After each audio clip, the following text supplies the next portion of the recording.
जैसा कि आप जानते हैं कि इस चैनल पे लगातार ऐसे अपॉर्चुनिटीज़ अपलोड होती रहती हैं जो लोगों को बताई जाती हैं कि आप खुद से अपने आप और कई बार तो फ्री में कैसे अपना वर्क परमिट या वीज़ा ले सकते हैं या कम कॉस्ट में कैसे ले सकते हैं, अपने आप कैसे ले सकते हैं। इस चैनल पे आप जानते ही हैं ये चीज़ें अपलोड होती रहती हैं और time to time world wide ऐसी अपॉर्चुनिटीज़ जो आ रही होती हैं वो भी इस चैनल पे अपलोड होती रहती हैं। बट आज की जो वीडियो है उस पर मैं आपका फोकस इसलिए ले जाना चाह रहा हूँ क्योंकि एक ऐसी अपॉर्चुनिटीज़ हम डिस्कस करेंगे जो फिर काफ़ी लंबे टाइम तक शायद दोबारा ना आए। ऐसा नहीं कि दोबारा बिल्कुल ही ना आए, मतलब 6-7 महीने, 8 महीने या 1 साल बाद फिर दोबारा सुनने को मिले। तो अभी ये अपॉर्चुनिटीज़ आने वाली हैं। तो अगर आप अभी सोच रहे थे वर्क करने के लिए किसी और देश में और आपका प्लान था कि मुझे स्पेसिफिकली यूरोप में जाके काम करना है या मुझे स्पेसिफिकली जर्मनी में या फ्रांस में काम करना है, तो इस वीडियो में ढेर सारी जानकारी मिलने वाली है। तो ये छोटी सी वीडियो है, इसको एंड तक ज़रूर देखिएगा। इस वीडियो को देखने के बाद पूरा सिनेरियो आपको बिल्कुल ट्रांसपेरेंट हो जाएगा, कंप्लीटली समझ में आ जाएगा। खुद कैसे वीज़ा लगा सकते हैं वो समझ जाएंगे और कॉस्ट कहाँ से सेव कर सकते हैं और अच्छी जॉब्स कैसे ले सकते हैं उससे पता चलेगा। ये सारी जानकारी दी जाती है ताकि ये सारे प्रोसेस आप खुद कर सकें। इसमें आपको हमें कांटेक्ट करने की ज़रूरत नहीं है, ये आप खुद भी कर सकते हैं। क्योंकि देखिए, जब आप किसी कंसल्टेंट की सर्विसेज को इनरोलमेंट में लेते हैं, किसी साइन अप करते हैं किसी कंसल्टेंट को या किसी इमिग्रेशन फर्म को, तो नेचुरली उनका सर्विस चार्ज ऐड होगा ही होगा। और फिर जब उनका सर्विस चार्ज ऐड होता है तो वो इन प्लेटफॉर्म्स को यूज़ नहीं करते, फिर वो उन चैनल्स को, उन प्लेटफॉर्म्स को यूज़ करते हैं जिनके साथ उनका टाई अप है। ठीक है ना। अब जैसे मान लीजिए जो मैं जॉब्स आपको बताने वाला हूँ, ऐसा नहीं कि वो हमारे पास नहीं है, ऑफ कोर्स वो हमारे पास भी है, लेकिन हम इन प्लेटफॉर्म, जो प्लेटफॉर्म मैं आपको बताने वाला हूँ, उन प्लेटफॉर्म को हम यूज़ नहीं कर सकते। Legally we are not bound कि हम उनके साथ कर सकें। तो कभी भी, क्योंकि कमर्शियल बिजनेस हो गया, कमर्शियल बिजनेस में आपके पास जब तक कोई government approved licence, permit, authorisation नहीं हो या एटलीस्ट कंपनी की तरफ से मान्यता प्राप्त नहीं हो, जिस कंपनी में आप एनरोलमेंट ले रहे हो, तब तक वो कंपनी आपकी रिक्वेस्ट को एंटरटेन नहीं करती। जबकि वो कंपनी अगर कोई डायरेक्ट उनके पास अप्लाई करता है, कोई कैंडिडेट डायरेक्ट पहुंचता है, तो वो उसको फिर भी एंटरटेन कर सकती है। तो ये सारी जानकारी आपको इस चैनल पे, अभी इस वीडियो पे मिलेगी और इस चैनल पे तो मिलती ही रहती है। तो ऑटोमोटिव सेक्टर है जो ज़बरदस्त तरीके से बाउंस कर रहा है। ऑटोमोटिव सेक्टर से यानी ऑटोमोबाइल सेक्टर 2 साल की मंदी के बाद, खासतौर से 2020 की ज़बरदस्त मंदी के बाद, इसने 2021 में बाउंस किया। और आप जानती हैं कि वर्ल्ड का सबसे रिचेस्ट आदमी जो है इलॉन मस्क, वो क्या है, ऑटोमोटिव सेक्टर से बिलोंग करता है। टेस्ला उसी का ही है। तो ऑटोमोटिव सेक्टर जो है वो बहुत ज़बरदस्त तरीके से बाउंस कर रहा है और इसमें बहुत ज़बरदस्त ग्रोथ्स हैं। अब वो क्यों है उसको पहले समझना होगा। देखिए, पिछले 2 सालों के अंदर, खास तौर से ये कोरोना के बाद, वर्ल्ड वाइड गवर्नमेंट्स ने जैसे कि फ्यूल के अगेंस्ट एक जंग छेड़ दी है कि हमने भाई पेट्रोल और डीजल से और इन सारी चीज़ों से छुटकारा पाना है। सब ने एक तरह से ये प्लानिंग कर ली है। इसलिए नहीं कि पेट्रोल डीजल कुछ सालों में ख़त्म होने वाला है, वो तो ख़त्म होने ही वाला है।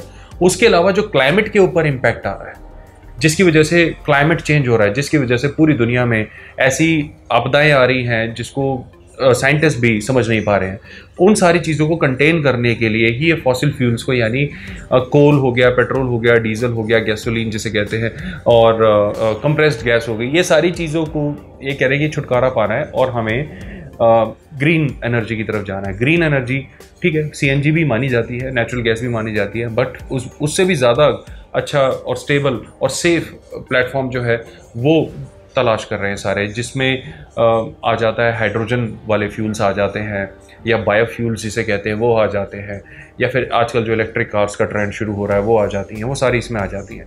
तो जब ये सारी गवर्नमेंट्स ने इसमें जब इनिशिएटिव लिया तो इनका लीडर कौन था? America? No. Japan? No. Germany.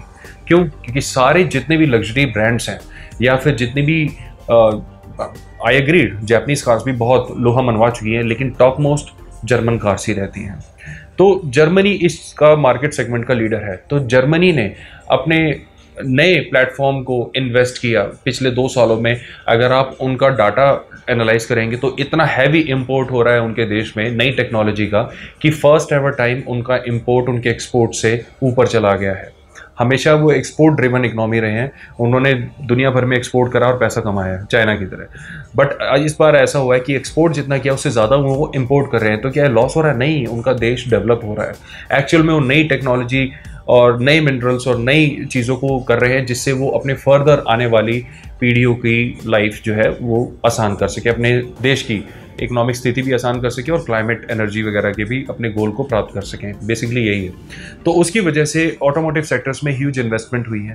Huge investment brings new opportunities, हज़ारों न्यू वैकेंसीज़ हैं।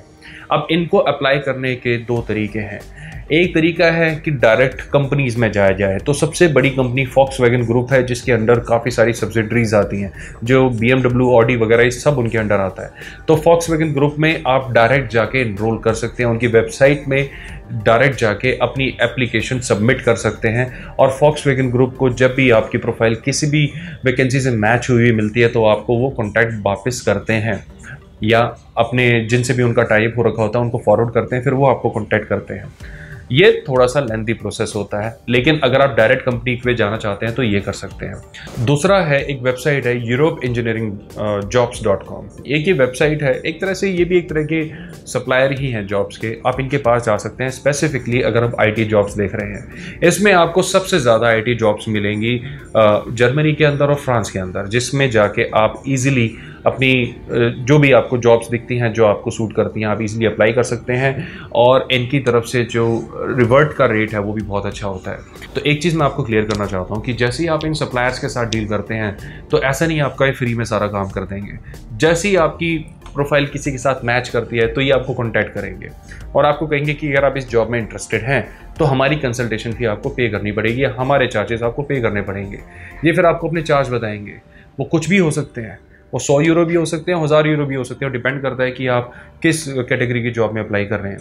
अगर आपको ठीक लगता है, आप 100% तरीके से सेल्फ कन्विंस्ड है तो ही आप पेमेंट करें, मेरे कहने पे ना करें।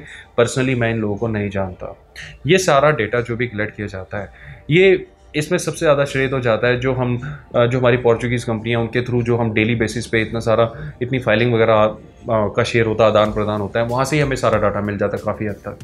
तो हमारी जैसे वो कंपनी थी उसमें हमारे जो एक लॉयर हैं उनके असिस्टेंट है, उनसे काफ़ी बात होती है तो कह रहे हैं कि जर्मनी में नए ऑप्शंस आ रहे हैं और मैंने अभी सो एंड सो अपने फ्रेंड्स का अप्लाई करवाया। तब मैंने और फर्दर उनसे बात की तो उन्होंने बताया कि ये पॉसिबल है, आप अपने ऑडियंस को भी ये बता सकते हैं। तो वहीं से ही ये इन्फॉर्मेशन निकाल के मैं आपको बता रहा हूँ। ऐसा कुछ नहीं है कि मेरा इनके पास टाई अप है, ये कोई मेरे को अप्रोच कर रहे हैं कि नहीं जी आप हमारी मार्केटिंग करो। I don't know them at all, मेरी आज तक बात तक नहीं हुई है, मैं जानता भी नहीं हूँ, ना ही ये मेरे को जानते हैं। तो आप जब ऐसे सप्लायर्स के पास जाते हैं तो अपनी खुद के रिस्क पे आपको डील करना होता है। अब जब आप इनसे डील करते हैं, अपनी रीजनेबल जॉब्स आपको मिलती हैं, उस पर आप अप्लाई करते हैं, तो ये आपसे अपना चार्ज लेते हैं और उस चार्ज का ये पूरा का पूरा आपको रिटर्न देने की भी कोशिश करते ही होंगे। नेचुरल सी बात हो, पैसे ले रहे हैं तो वो आपको इन्फॉर्मेशन देंगे। देखो, पैसे के बदले अगर आपके लिए काम ना किया गया हो, इन्फॉर्मेशन आपको नहीं दी गई हो, बताया ना गया हो, तो फिर तो गलत हो जाता है। तो ये वो ऐसा नहीं करेंगे जितना मेरा अंदाज़ा है। बाकी आपको अगर ठीक ना लगे तो आप बिल्कुल कंटिन्यू ना करें। अब जब आप डायरेक्ट कंपनी में अप्लाई करते हैं तो क्या तब भी पैसा देना होता है? नहीं, बिल्कुल भी नहीं।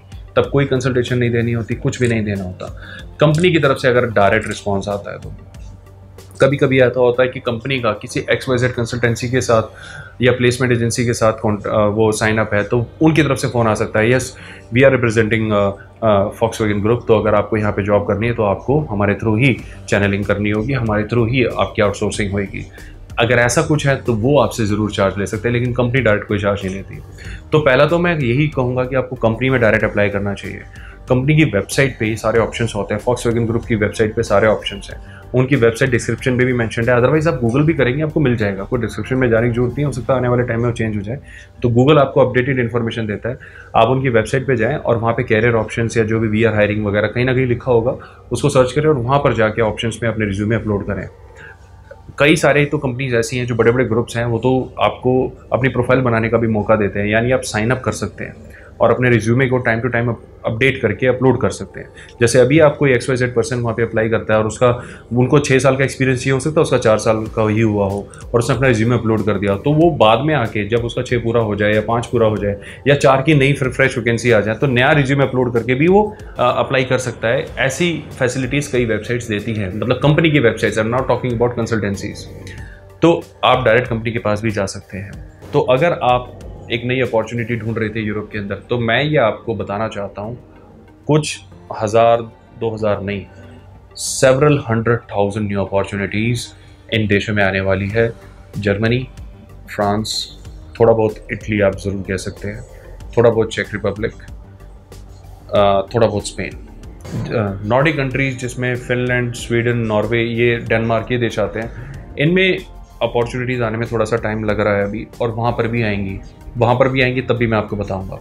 तो इतनी लंबी वीडियो का एक बार फिर से 10 सेकंड में फटाफट कर लेते हैं। सबसे पहला तो इन 2 तरीके से आप जॉब लगाएं। सबसे पहले कंपनी में डायरेक्ट अप्लाई करें Volkswagen ग्रुप में, या फिर जो मैंने आपको बताया है euroengineeringjobs.com में जाके आप अप्लाई करें। ये 2 प्लेटफॉर्म मैंने आपको बताए हैं, आप अप्लाई करें। बहुत ढेरों आपको ऑटोमोबाइल सेक्टर में यहाँ पे ऑप्शंस दिखेंगे, और जो ऑप्शंस दिखें जो आपकी प्रोफाइल से मैच होते हो आप उसमें अप्लाई करें।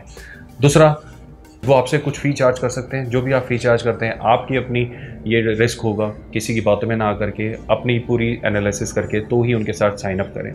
तीसरा, ये वैकेंसीज़ कोई 10-20 या कुछ डज़न नहीं है, ये हज़ारों में वैकेंसीज़ हैं।